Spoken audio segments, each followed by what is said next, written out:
Okay, the semester exam for geometry from Mr. Fry, Chapter 1, Points, Lines, and Planes. Number 1, use the diagram to the right to name the following. So you're looking at this diagram, and you're going to name a line containing point F.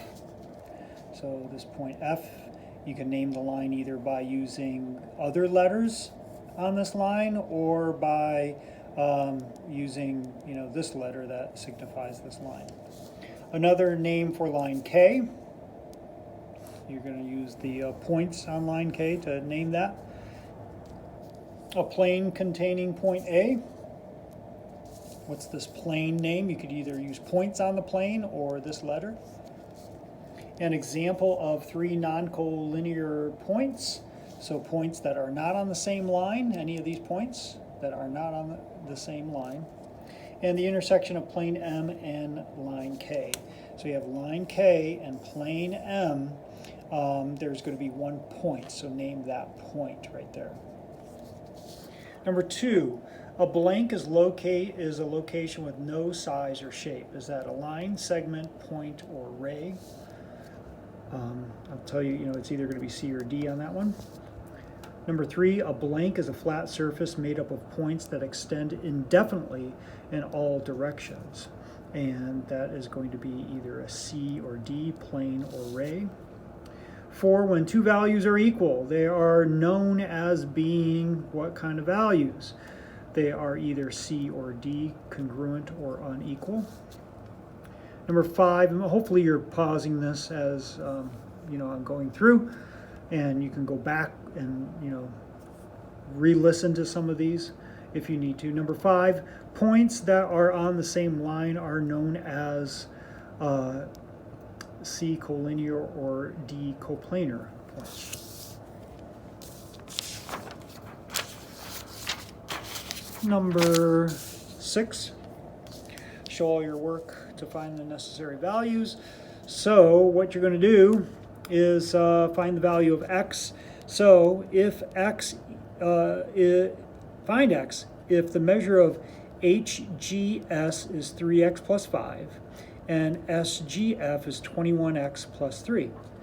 So what you want to do is you want to take these and you want them to equal the whole thing. HGF is 176. So HGF, this whole thing is 176. So go ahead and combine your like terms and solve for x. It's either going to be 7, 6, 12, or 14. I got you started on that one.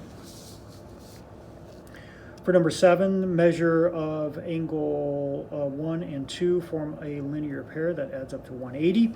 So if the measure of angle 1 is this and the measure of angle 2 is that, what's the measure of each angle? So you add them up and it equals 180. Solve for x. Combine your like terms, solve for x, plug it in for the measure of angle 1, plug that x value in and see what the measure of angle 1 is. Take that x value then and plug it into this equation to find out the measure of angle 2. Number 8, these two are going to equal 71. So this equation and this equation is going to equal 71. So I have it started here for you. I even started to combine the like terms. You're just going to have to subtract 20 from, or add 20 to both sides and then divide by 13 to get your x value. For number 9, find the midpoint of line AB if A point is -7,4 and the B point is 3, -4. Remember the midpoint formula is this and this to get your x value and to get your y value. So I started it for you. So you're going to complete this to get your x. This is your x value. And complete this to get your y value. Number 10, what is the difference between inductive and deductive reasoning? A, inductive reasoning is simple while deductive reasoning is more complex. B, deductive reasoning involves patterns while deductive does not. C, inductive reasoning is based on assumptions while deductive reasoning is based on facts and theorems. Or D, inductive reasoning is based on facts and theorems while deductive reasoning is based on assumptions. I will, eliminate A. It's going to be either B, C, or D. Number 11, what is the difference, what is needed to create a biconditional statement? True, inverse, and contrapositive, or B, true conditional and a true converse? It's either A or B on that one. Number 12, what are the two parts of a conditional statement? A, hypothesis and conclusion, or B, conclusion and statement? Number 13, write the inverse, converse, and contrapositive of the following statement. The conditional statement, if it is a Saturday, then there is no school. So you're going to want to write the inverse of that, the converse of that, and the contrapositive of that statement. So you're just going to list three more statements there.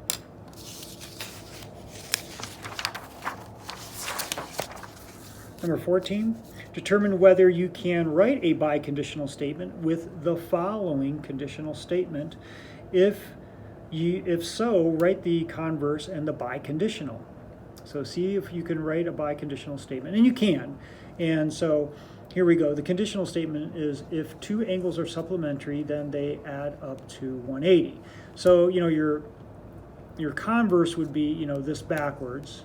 If they add up to 180, then the two are supplementary. I'm kind of giving you too much help on that. And then the biconditional is you just come back to this original statement right here, and you do the if and only if in between. So you would say, two angles are supplementary if and only if they add up to 180.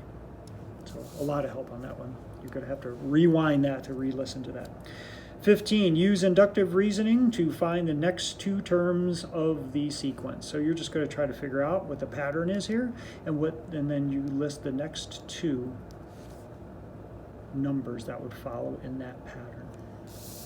Number 16, use the law of detachment to make a valid conclusion. If not possible, write no conclusion. It is going to be possible, and you're going to write a conclusion. So given if a quadrilateral is a rhombus, then it is also a parallelogram. Quadrilateral ABCD is a rhombus, so you're going to say it is also this in the conclusion. 17, determine whether the conclusion from the given statements was found by the law of detachment or the law of syllogism. If neither, write invalid. So given, if you go camping, then you will need a flashlight. Given, if you need a flashlight, then you will need extra batteries. Conclusion, if you go camping, you will need extra batteries. So what law is that? Your answer is either going to be detachment or syllogism right there. 18, what kind of lines never intersect or touch? It's going to be either B or C on there, skew or parallel. 19, what kind of lines intersect to form a 90-degree angle? It's either B or C, parallel or perpendicular. 20, lines are non-coplanar lines that do not intersect. What kind of lines are those? That's either going to be A, parallel, or B, skew. Tell whether the angle pairs are congruent or supplementary. So you're going to have either congruent or supplementary as your answers here on these blanks. So corresponding angles, congruent or supplementary. Alternate interior angles, congruent or supplementary. Congruent means equal to each other, or they'll be equal, or supplementary, you add them up and they would become 180. Alternate interior angles, are they congruent or supplementary? Same side interior angles, are they congruent or supplementary? Same side exterior angles, are they congruent or supplementary? 22, using the diagram below, describe the relationship as parallel, intersecting, or skew. So AB and BC, AB and BC, they touch right here. So what is that? Parallel, intersecting, or skew? AE and BF, AE and BF, going in the same direction, never going to touch. Is that parallel, intersecting, or skew? EF and AD, EF and AD. They're in two separate planes going in different directions, but they're still going to never touch. Is that parallel, intersecting, or skew? Plane ABC and plane ABF. ABC and ABF. They come together right here on line AB, so that is that parallel, intersecting, or skew. And then plane AED, this side, and plane BFC, BFC, this side over here. They're going in the same direction and they are never going to touch. So is that parallel, intersecting, or skew?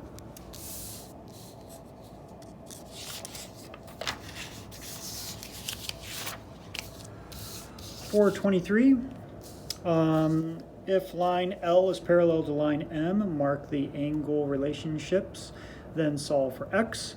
So these are parallel, so that means these two angles are going to equal, so set them equal to each other and go ahead and solve for X. I got it set up for you. Use the slope to determine if A, B, and CD are parallel, perpendicular, or neither. So I actually worked this out for you, so I went a little too far. They have the same slope. So having the same slope, what does that mean? Parallel, perpendicular, or neither? You just have to fill that in. 25, write an equation in slope-intercept form that is parallel to y equals 2x plus 4 and passes through -4, -1. I have it started set up for you. I put it in slope-intercept form. Go ahead and finish this. You want to get y by itself on one side, and it's going to equal one of these. So pause that, get that down. 26. Write an equation in slope-intercept form that is perpendicular to y equals -x minus 5 and passes through 7, 3. I have it set up for you in point-slope form. All you have to do then is get y by itself on one side, so add the 3 to both sides, and then what do you end up getting? A, B, C, or D. And then for your extra credit, we have, if angle 12 equals 121 and angle 6 equals 75, find each measure. So I put that 121 and 75 in here, and then I started to do vertical angles, and I have a lot of it done for you. And all you would have to do is, you know, the problems in here, and you could see where I got that, you know, either they're supplementary or they're, because this would be supplementary, or they're vertical angles. So you would just have to figure some of those problems out in order to get that extra credit points. Okay, good luck.